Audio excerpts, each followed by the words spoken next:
Bonjour à tous, on se retrouve au lendemain de la défaite à Francfort. Défaite attendue, franchement, pas eu grand chose à dire sur ce match, ni à faire surtout. Alors, par contre, je vois que ça se déchaîne comme d'habitude après une défaite sur les réseaux sociaux. Mais moi, généralement, autant avant les matchs je suis pessimiste, autant après je préfère voir le verre à moitié plein.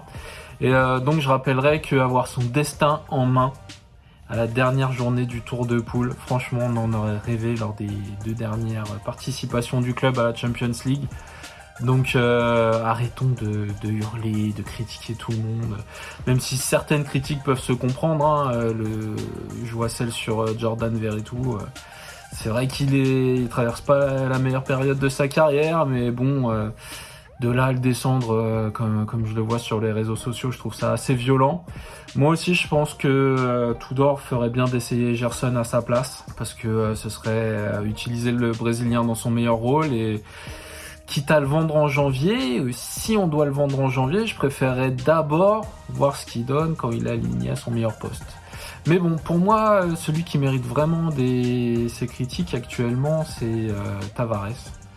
Alors, il nous a fait un début de saison absolument incroyable, mais bon, on savait tous qu'il surperformait à ce moment-là, parce que s'il était à ce niveau-là tout le temps, il serait jamais venu chez nous. Faut être honnête, il serait resté à Arsenal ou il serait allé dans un plus grand club. Mais clairement, depuis que sa meilleure période est passée, je le trouve catastrophique, quoi. Je comprends pas pourquoi à chaque fois il essaye de rentrer sur son pied droit, alors que son pied gauche est quand même meilleur. Et en plus, il fait que des passes en retrait ou des centres ratés. Il essaye des grands ponts, des petits ponts, des coups du sombrero. Bref, il a besoin d'épurer son jeu, clairement, mais nous, on n'a pas que ça à faire. Donc, ce serait bien qu'il l'épure à l'entraînement, ou encore mieux, qu'il aille faire un petit tour sur le banc, le temps de comprendre. Visiblement, son manque de QI foot, c'était un peu ce qu'on lui reprochait du côté d'Arsenal. Et on est en train de comprendre que voilà, c'est pas chez nous que ça va s'améliorer. Donc moi je serais plus pour qu'on le change, qu'on envoie un petit coup sur le banc. Mais alors que faire à sa place? Perso, j'avais bien aimé la performance de Klose dans le côté gauche à Angers. Et comme Klose en ce moment je le trouve aussi pas très tranchant côté droit, donc pourquoi pas le basculer à gauche. Par contre à droite je mettrais pas Caboret en Champions League, je mettrais Gigot.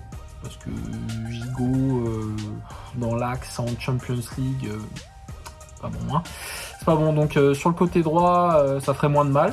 Et puis bon, on pourrait peut-être faire des petits centres pas mal. Il a un peu de technique, donc pourquoi pas.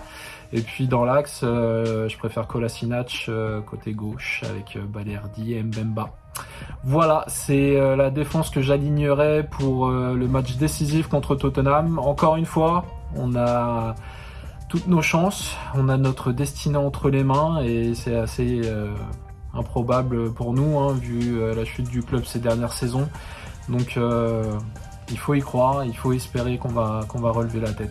Voilà. Allez l'OM, bonne semaine à tous, et on se revoit après Strasbourg et Tottenham avec qui sait 2 victoires.